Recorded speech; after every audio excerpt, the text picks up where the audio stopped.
Welcome back to Eurovision 365 with me, Podrick, and I have been speaking to all but one of the Eurosong performers, and I'm going to make sure that I speak to the last one, the sixth and final performer at Eurosong 2022 on the 4th of February, and this time I'm joined by Miles Graham. Hello. Hello, Patrick. How are you?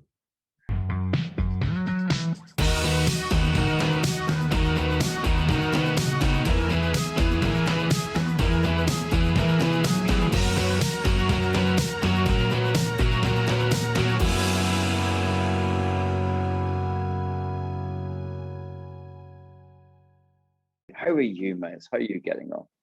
Good. I'm really good. Yeah. Really looking forward to this week now.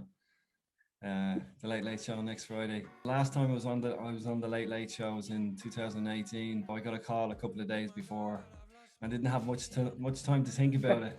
I've known about this since just before Christmas when we were kind of notified, and yeah, so it's too much time to think about it. Too much time. What does that mean? Does that mean you're nervous about it, mate? Or maybe say too much time to think? What do you mean by that?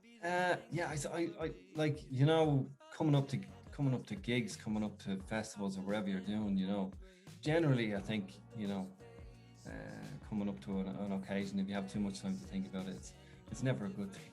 I'm not really nervous about it. It was great to go in last week and meet the other contestants and hear the other songs and get to know the other artists as well. So I've heard you're having a great wee sing song, the whole lot of you as well. You're having a great time. That's right. Yeah. We're having a sing song together, and really, really good artists, really good singers, and all the contestants are really good and really great songs. And I'm just looking forward to the whole occasion. What are you most looking forward to? I love performing. Obviously, I love this song. From just where it came from, how it was kind of so organic, the way the song came about. It was, in the first kind of lockdown, you could probably feel that pandemic feeling that been happening for all of us. We're all sick of hearing it as well, and what's been going on. But we've been faced with so much adversity and different challenges these last couple of years, and especially musicians. Sure. Haven't had a gig in a couple of years, and like most of musicians and songwriters and singers in Ireland, it's really tough. So I'm one of those, and I've just had this opportunity that written this song in the midst of all of that. And the Eurovision Song Contest is the biggest song contest in the world. For songwriters, it's a huge thing. I'm a songwriter first and foremost. Being with a chance to represent your country then on top of that, it's like, it's crazy, So, it must be a massive, amazing feeling that you have to be like in with a chance of doing that. So the song obviously comes from, it means even more for me because it was written here at home. This is on my piano. Oh, lovely. I can. So are we going to get a note of it? Go for it. Love it. I was like, are we gonna get out of it? Yeah, we're gonna get out of it. Are we gonna get out of it? Yeah, we're gonna get out of it. It's a pretty. Thanks very much for that. So this is where I wrote the song. I wrote the song on this piano right here. If you can see the piano, probably not lit very well. That's class. Just in the midst of everything that was going on, I was just here, just tinkering on the piano, and I have young kids here. We're in the background playing with their Lego, and I was muddling around with the chords, and that was the kind of sentence on everybody's tip of everybody's tongue at the time. It was like, are we gonna get out of this? What's going on? Yeah. So I start singing that, and then my kids start singing it in the background, and they started to sing like, yeah, we're gonna get out, and it actually gave me the positivity in the song. So it was like, yeah, we're gonna get out of it. And with that, like the whole thing just kind of took off in my head. And then I actually recorded my kids singing on it as well, which you can hear on the track. So I was going to ask you that, and it's great. It's such a cool sort of. It's cool that they're on it, but I didn't realize tonight when you say that it was that your children that were singing that part of it. That was going to be my next question, which was when it comes to the actual staging of that, who will be singing those lines? yeah, I leave that to the Late Late Show, I think. Oh, okay. Yeah, so we kind of, yeah, I leave a little element of surprise. Obviously with the Eurovision rules, nobody under the age of 16 can perform on stage. Get around that a bit, but yeah, it's Yeah, it's definitely, um, it's really fresh. I think as a Eurovision song, I know there's Eurovision type songs that are kind of, and I'm not just talking about Ireland. I'm talking about all the songs potentially going to the Eurovision, but there's also like every year there's something unique. There's something that just grabs people that's different, and I think that's important in a song. You want to be fresh. is that what's different about your song? I think it's fresh, and like anybody that the feedback has been really positive on the song, the music, um, got a lot of positivity and hope, which we all kind of need right now. So Yeah, if you're getting that feeling from it, you know, that's true and honest because that's where it came from. So I yeah. just hope that people can feel that, what we felt in the room here, singing it. Mm-hmm, mm-hmm. Whenever I made a reaction to your song, and that was my first reaction. That was the first Oh time yeah, I'd I seen it. saw that actually. I loved it. I Did loved you? your reaction actually. Yeah, yeah. It was. Thank you. But it was a genuine first time I'd heard this song, and I was like, oh yeah, I like this quite groovy, kind of like the jazzy, kind of laid back kind of style for me. It was like I felt it was a very very much a feel good factor song because I could listen to the words and I could tell Maze that it was a song about a struggle, i.e., COVID or whatever. Because I thought, oh, is it COVID we're getting out of? And that was my thoughts. If you Yeah, seen, I mean, you but get whatever you get from it. yeah, I mean, it's not just COVID. There's a whole lot of things that have been going on the yeah, last couple of years. So yeah.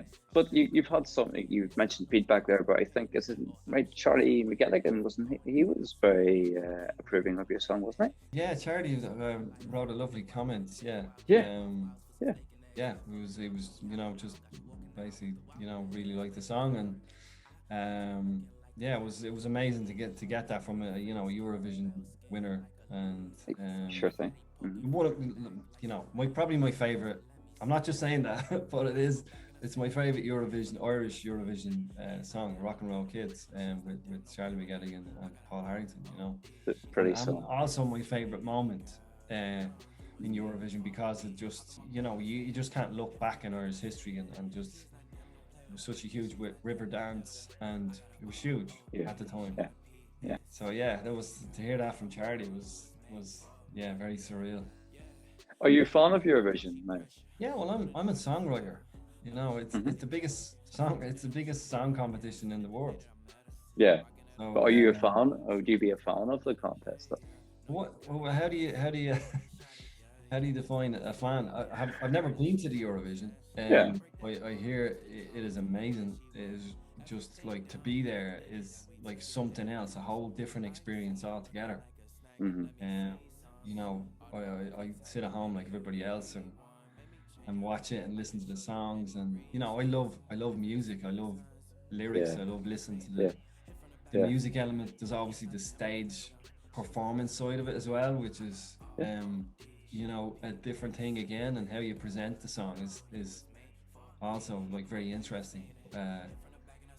So yeah, I love it. I think it's great. And that's the thing. And Charlie McGilligan, who won that year, is the one who said, like, I really like the song. I think it was something about, could really hear every single lyric, which he loved. So yeah, that's it. Like as you say, it could be an omen. It's good. It's definitely good um, feedback to get from a winner. What would be your plan if you win? So would you have a plan of going around Europe, or have you maybe even thought about that right at this moment, or what's your thoughts if you get the tickets? I'd say it'd be an amazing experience going to Italy, going to Eurovision. My plan would be fourth, obviously the Late Late Show. Really looking forward to that, but it's in Italy. We get the old Italian 90 jerseys out. Let's get every Irish person over there, and let's fill the pubs. Yeah. Fill every pub in Turin, and let's have a great party. Well, so good. Yeah, it'd be something else, wouldn't it? Is there anything that you would want to say to anyone who may be watching this in Ireland or across Europe, or particularly in Ireland, I suppose, for the fourth? Is there any message you'd want to share? Support musicians, support artists. We've obviously been through a tough time these last couple of years, and this is the national song contest, the Irish, national song contest. So, this song, I think the lyrics, everything comes from the heart, comes from a place of home, and where we've all been, and kind of most of the time for the last couple of years, and I love it if people got behind this song, because I think it gives hope, and it gives reminds people of when they're faced in adversity, so that they can get out of it, and they can have courage to do that. And the more music we have out there that's giving positivity and making people feel good, I think is really important. So I'd say, support the song, vote for the song. We're gonna get out of it, and let's go to Italy and not have a party. Do you know what? Just sitting listening to you, you've got such a really nice energy, and you're really positive, and I feel really chilled right now. Because it's like I feel like we could really chilled. I feel really chilled chatting to you. It's an cool, yeah. And that makes say sense. That to me, actually, I think. Oh yeah. We have a laid back kind of vibe or something. I don't know. But, and the song is quite like, no, you're welcome. But the song is quite like that. If you allow me to say that, from what I hear, it's quite laid back, chilled, quite groovy kind of song. Yeah, well, that's another thing, like the hip hop side of it. I think it represents Ireland as well. Right now, there's a lot of hip hop culture and